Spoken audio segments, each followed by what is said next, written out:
Hi friends, உங்க எல்லாருக்கும் என்னுடைய அன்பான வணக்கம். இது ஷர்மிளா பிராங்கோவின் அன்பான எதிரியே நாவல் பகுதி 5. வாசிப்பது ஷர்மிளா பிராங்கோ. வாங்க ஃப்ரெண்ட்ஸ், தொடர்ந்து கதையை கேட்கலாம். கலைவாணியின் கல்லூரியை எப்படியும் தோற்கடித்து மண்ணை கவ்வ வைக்க வேண்டும் என்ற வெறியோடு அனல்வேந்தனின் கல்லூரி பயிற்சியில் இறங்க, நாங்கள் ஒன்றும் உங்களுக்கு சளைத்தவர்கள் அல்ல என்று கலைவாணியின் கல்லூரியும் கடுமையாக பயிற்சி எடுத்துக்கொள்ள அடுத்த போட்டியான குரூப் டான்ஸ் துவங்கிவிட்டது. அனைத்து கல்லூரிகளும் மிகவும் சிறப்பாக ஆட முதல் பரிசை அறிவாலயம் தட்டி செல்ல, இரண்டாவது பரிசுதான் லைட் ஆஃப் நாலேஜுக்கு கிடைத்தது. லைட் ஆஃப் நாலேஜ், அறிவாலயம் இரண்டும் ஒரே மதிப்பெண்கள் பெற்று சரிசமமாக நிற்கிறது என்ற அறிவிப்பு முழங்கியது. இன்னும் 2 போட்டிகள் மட்டுமே இருந்தன. அடுத்த போட்டி நடன போட்டி. அதில் அக்னிவேந்தனுக்கு தான் முதல் பரிசு கிடைத்தது. கலைவாணி 2ஆம் இடத்திற்கு தள்ளப்பட்டாள். அடுத்த போட்டி நாடகம். அதில் அறிவாலயம் வெற்றி பெற இரு கல்லூரிகளும் சமநிலையில் வந்து நின்றது. முதல் பரிசு light of knowledge and Arivalayam. 2 கல்லூரிக்கும் முதல் பரிசு உண்டு. ஆனா கலைமாமணி விருது ஒரு கல்லூரிக்கு மட்டும்தான் கொடுக்கப்படும். அதனால கலைமாமணி விருதுக்கு தகுதியான ஒரு கல்லூரியை தேர்வு செய்யறதுக்காக ஒரு நடன போட்டி நடத்தப்படும். கல்லூரிகள் அவங்க பிரதிநிதியை அனுப்பலாம். அரை மணி நேரம் கழித்துதான் அந்த போட்டி ஆரம்பமாகும் என்ற அறிவிப்பை தொடர்ந்து அனல்வேந்தன் அக்னியை அழைத்துக் கொண்டு தனியாக ஒரு இடத்திற்கு வந்தான். இங்க பாரு அக்னி, நீ அந்த கலைவாணிய ஈஸியா ஜெயிச்சுட்டதான் நினைக்காத. அவளுடைய டான்ஸ நானும் பார்த்தேன், சூப்பரா ஆடுனா. ஆனா சில ஸ்டெப்ஸ யூனிக்கா நீ எடுத்ததால மட்டும்தான் ஃபர்ஸ்ட் பிரைஸ் உனக்கு கிடைச்சது. இப்போ வாழ்வா சாவான்ற போட்டி. உன்னை ஜெயிக்க அந்த கலைவாணி எவ்வளவு கடினமான ஸ்டெப்பையும் எடுப்பா. நான் இதுக்கு முன்னாடி உனக்கு சொல்லி கொடுத்த ஸ்டெப்பு உனக்கு இப்பவும் கஷ்டமா தான் இருக்கா? நீ அந்த ஸ்டெப்ப போன டான்ஸ்ல எடுக்கவே இல்லையே. ஆமண்ணா, அது எனக்கு ரொம்ப கஷ்டமா இருக்கு. சரி, முடிஞ்ச அந்த ஸ்டெப்பையும் இந்த டான்ஸ்ல சேர்த்துக்கோ. இப்ப நான் கொஞ்சம் புது ஸ்டெப் எல்லாம் சொல்லி கொடுக்கறேன். அதையெல்லாம் கவனமா பார்த்து நல்லா கத்து வச்சுக்கோ. இந்த டான்ஸ்ல இந்த புது ஸ்டெப் எல்லாம் போட்டு நீ ஆடுற, ஃபர்ஸ்ட் பிரைஸ் உனக்கு தான். டாஸ் போட்டு தான் யார் ஃபர்ஸ்ட் ஆடுறதுன்னு தேர்வு பண்ணுவாங்க. ஃபர்ஸ்ட் ஆடுறது யாரா இருந்தாலும் அவங்கள விட நல்லா ஆடுற ஒரு வாய்ப்பு 2வது ஆடுறவங்களுக்கு கண்டிப்பா கிடைக்கும். அதனால டாஸ் போடும்போது 2வதா வரணும்னு வேண்டிக்க என்று கூறியவன் இன்னும் சில புது புது ஸ்டெப்பை அவளுக்கு கற்றுக் கொடுத்தான். சில ஸ்டெப்புகளை அவள் சட்டென்று கற்றுக்கொண்டாள். சில ஸ்டெப்புகள் அவளுக்கு இப்போதும் சிரமமானதாகவே இருந்தது. அரை மணி நேரம் ஓடிவிட்டது. பூவா தலையா என்று அக்னிவேந்தனிடமும் கலைவாணியிடமும் கேட்டு டாஸ் போடப்பட்டது. முதலில் நடனமாடும் வாய்ப்பு அக்னிவேந்தனுக்கே அமைய, பயப்படாத, நான் சொல்லி கொடுத்த ஸ்டெப்ப போட்டு ஆளு, கண்டிப்பா ஃபர்ஸ்ட் பிரைஸ் உனக்கு தான் என்று கூறி அக்னியை மேடைக்கு அனுப்பிவிட்டானே தவிர அனலால் அங்கு நிற்க முடியவில்லை. அங்கிருந்து மெல்ல கால் போன போக்கில் நடந்தான். பாடல் ஒலிக்கிறது. பாடல் செவியை எட்டா தூரத்திற்கு வந்துவிட்டான். அக்னியின் நடனம் முடியும் நேரம் வந்ததும் மெதுவாக மேடையை நோக்கி நடக்க ஆரம்பித்தான். அப்போதுதான், ஏ கலை, நீ சொன்ன மாதிரியே அக்னிவேந்தனோட ஜூஸ்ல தூக்க மாத்திரம் கலந்து குடித்துட்டேன். அவ ஆட்டம் முடிஞ்சதா? அங்க நிக்க பயமா இருந்தது, அதனாலதான் தூரமா ஓடி வந்துட்டேன். முடிஞ்சிடுச்சா? நல்லா ஆடினாளா? ஜூஸ் வேலை செய்யலையோ? சத்தம் வந்த அந்த திசையை பார்த்த அனல்வேந்தன் அறிவாலயம் கல்லூரி மாணவி பிரியா அந்த பெஞ்சில் அமர்ந்து பேசுவதை கண்டான். அனல்வேந்தனின் விழிகளில் அனல் பறந்தது. பிரியாவை நோக்கி அவன் நடக்க, அவனை கண்டதும் சட்டென்று எழுந்து ஒரே ஓட்டமாக ஓடிவிட்டாள் பிரியா. கலைவாணி, இது சீட்டிங், உன்னை சும்மா விடவே மாட்டேன். வேகமாக மேடையை நோக்கி ஓடினான் அனல். அக்னியின் நடனம் முடிந்துவிட்டது. கலைவாணி மேடையில் நடனமாடிக் கொண்டிருக்கிறாள். ஒரு ஓரமாக நின்று அக்னி அழுவதை அனல்வேந்தன் கண்டான். அவள் அருகில் வந்து அவள் தோளில் கை வைக்க, அப்போதுதான் அனல்வேந்தனை கண்டாள் அக்னி. சட்டென்று அவனை கட்டிக்கொண்டு அழ ஆரம்பித்து விட்டாள். என்ன ஆச்சு அக்னி? அண்ணா, நான் நல்லாதான் ஆடினேன். ஆனா நீ சொல்லி கொடுத்த ரொம்ப டஃப்பான ஸ்டெப்ஸ நான் எடுக்கல. அதையெல்லாம் இவ ஒளிஞ்சிருந்து பாத்துட்டு இருந்திருக்கான்னு நினைக்கிறேன். அந்த ஸ்டெப் எல்லாம் போட்டு இவ டான்ஸ் ஆடிட்டு இருக்கான்னா நம்ம காலேஜ் தோத்துடும். இவங்க காலேஜுக்கு தான் கலைமாமணி விருது கிடைக்கும். அனல்வேந்தனின் விழிகள் மேடையை நோக்கி பாய்ந்தது. ஆம், அக்னி கூறியது சரிதான். கலைவாணி மிகவும் அழகாக அவன் எடுத்து கொடுத்த ஸ்டெப்பை போட்டுதான் நடனம் ஆடிக்கொண்டிருக்கிறாள். அவளது நடனத்தில் அவன் மெய்மறந்து நிற்க, அண்ணா எனக்கு தலை சுத்துது, மயக்கம் வர்ற மாதிரி இருக்கு. அக்னியின் அந்த வார்த்தை அவன் செவியை எட்ட அவன் கவனம் அக்னியின் மீது திரும்பியது. மயக்கம் வருதா? சரி, இங்க வா. அவளை அழைத்து வந்து அங்கிருந்த இருக்கையில் அமர்த்திவிட்டு ஒரு மாணவியை அவள் அருகில் நிறுத்திவிட்டு மேடையை நோக்கி நடந்தான்.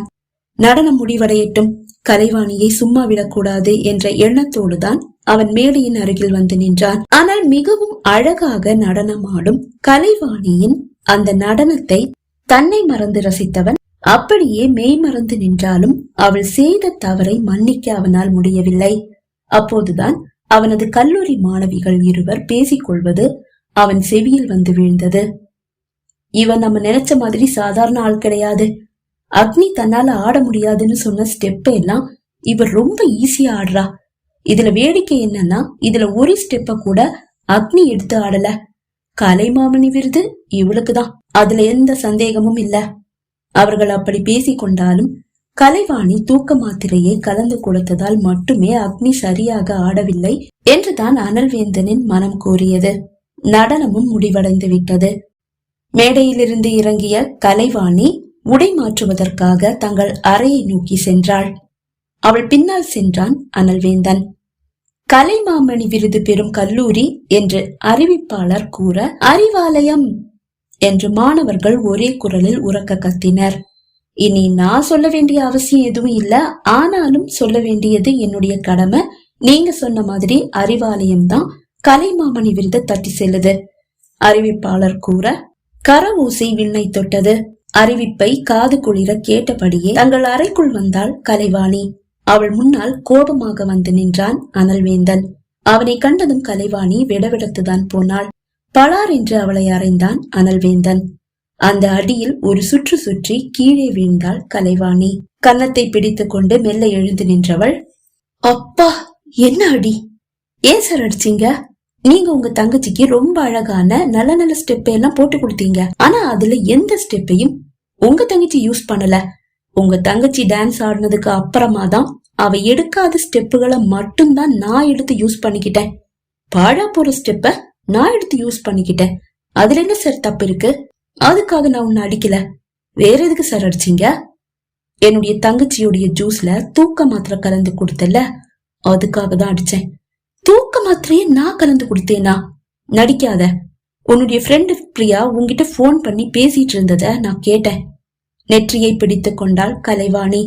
அது நான் இல்ல கலை என்று எப்படி கூற இயலும்? எனக்கு தெரியாம இவங்க ரகசியம் பேசிக்கும் போதே சந்தேகம் வந்தது. இதுதான் அந்த ரகசியமா? இவங்களை என்ன பண்றேன்னு பாரு.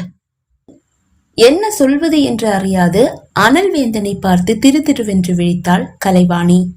கலைமாமணி விருது உங்க காலேஜுக்கா? அதை இப்பவே ரத்து பண்ண சொல்றேன். நீ சீட் பண்ணி தானே டான்ஸ்ல ஜெயிச்ச. அந்த விருதை வாங்குற தகுதி உங்கள யாருக்குமே இல்ல. கோபமாக கூறியவன் அரை வாசலை நோக்கி நடக்க, சார் ஜூஸ்ல தூக்க மாத்திரை எல்லாம் கலந்து குடுக்கல சார். அப்படி கலந்து குடுத்திருந்தா உங்க தங்கச்சி எப்படி சார் கடைசி வரைக்கும் நின்னு ஆடி இருக்க முடியும்?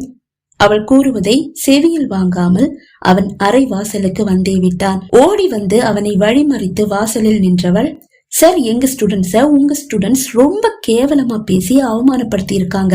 அதுக்கு பதிலடி கொடுக்கணும்னு தான் நாங்க ரொம்ப கஷ்டப்பட்டு பயிற்சி எடுத்து போட்டிகள்ல கலந்துக்கிட்டு ஃபர்ஸ்ட் பிரைஸ் எல்லாம் வாங்கி இப்ப கலைமாமணி விருதையும் வாங்க போறோம். இந்த நேரத்துல தேவையில்லாம எங்க பேரையும் எங்க காலேஜ் பேரையும் கெடுக்க நினைச்சீங்கன்னா என்னால சும்மா இருக்க முடியாது. என்ன பண்ணுவ? என்ன வேணாலும் பண்ணுவேன். முடிஞ்சா பண்ணுடி என்றவன் அவளை தள்ளி விட்டு விட்டு வெளியே செல்ல சட்டென்று அவன் கரத்தை பிடித்து உள்ளே இழுத்தவள் கதவை சாத்தி தாளிட்டாள். ஏய் என்ன பண்ற? முடிஞ்சா என்ன வேணாலும் பண்ணிக்கன்னு சொன்னீங்கல்ல, அததான் பண்றேன். எங்களுக்கு பரிசு கிடைக்காட்டி கூட பரவாயில்ல சார். ஆனா எங்க காலேஜ் பேரு கேட்டு போச்சுன்னா அதை என்னால தாங்கிக்க முடியாது. தப்பான காலேஜ்ல இருந்து தப்பான ஸ்டூடெண்ட்ஸ் வந்து தப்பாட்டம் ஆடுனா காலேஜ் பேரு கெட்டுதான் போகும் சார். நீங்க நினைக்கிற மாதிரி எந்த சீட்டிங்கும் நாங்க பண்ணல. தப்பா நாங்க எதுவும் பண்ணல. நான் சொல்றதையும் கேட்காம நீங்க போய் எங்க மேல கம்ப்ளைண்ட் கொடுத்து எங்க காலேஜ் மானத்தை வாங்க தயாராயிட்டீங்கன்னா நீங்க என்கிட்ட தப்பா நடந்துக்க முயற்சி செஞ்சீங்கன்னு உங்க காலேஜ் ஓனரான மிஸ்டர் பிரகாஷ் கிட்ட சொல்லிடுவேன். அப்படியா? நீ சொல்ற எதையும் யாரும் நம்ப மாட்டாங்க. என்ன பத்தி எங்க காலேஜ்ல இருக்கிற எல்லாருக்கும் ரொம்ப நல்லாவே தெரியும். பிரகாஷ் அங்களுக்கு என்ன பத்தி ரொம்ப நல்லாவே தெரியும். நீ சொன்ன மாதிரி பிரகாஷ் அங்கிள் இங்கதானே இருக்காரு. பரிசு அவர் தானே கொடுப்பாரு. உங்க காலேஜுக்கு ஒரு பரிசு கூட கிடைக்க கூடாது என்று கோரியவன் கதவை திறக்க முயல ஓவியம் வரைய பயன்படுத்தும் சாயத்தை எடுத்து அவன் மீது ஊற்றியவள் அவனை பிடித்து இழுத்து கீழே தள்ள கோபமாக எழுந்தவன் பலார் என்று அவள் கன்னத்தில் அறைந்தான். சாயம் படிந்த அவனது கரம் அவள் கன்னத்தில் பதிந்து போனது. மீண்டும் அவன் அறைய முயல அவன் கரத்தை பிடித்து அவள் தடுக்க அவளை பிடித்து அவன் தள்ள கையில் இருந்த சாயம் அவள் அணிந்திருந்த வெள்ளை நிற உடையில் எங்கெங்கோ பட்டு அவன் கை அடையாளம் அவள் உடையில் பதிந்து போனது. இனி நீங்க போலாம் சார். உங்க கம்ப்ளைண்ட யார்கிட்ட வேணாலும் சொல்லலாம். எனக்கு எந்த பிரச்சனையும் இல்ல. நீங்க என்கிட்ட தப்பா நடந்துக்க முயற்சி பண்ணீங்கன்னு நான் சொன்னா எல்லாரும் நம்புற மாதிரி என்கிட்ட இதோ சாட்சி இருக்கு. தன் உடை மீது அவன் கரம் பட்ட அடையாளங்களை காண்பித்தபடி அவள் கூற அவன் விழிகள் ஒரு முறை அவளை முழுமையாக பார்த்தது. அவளது இடுப்பு, கை, மார்பு என்று எங்கெங்கோ அவன் கரம் பதிந்திருக்கிறது.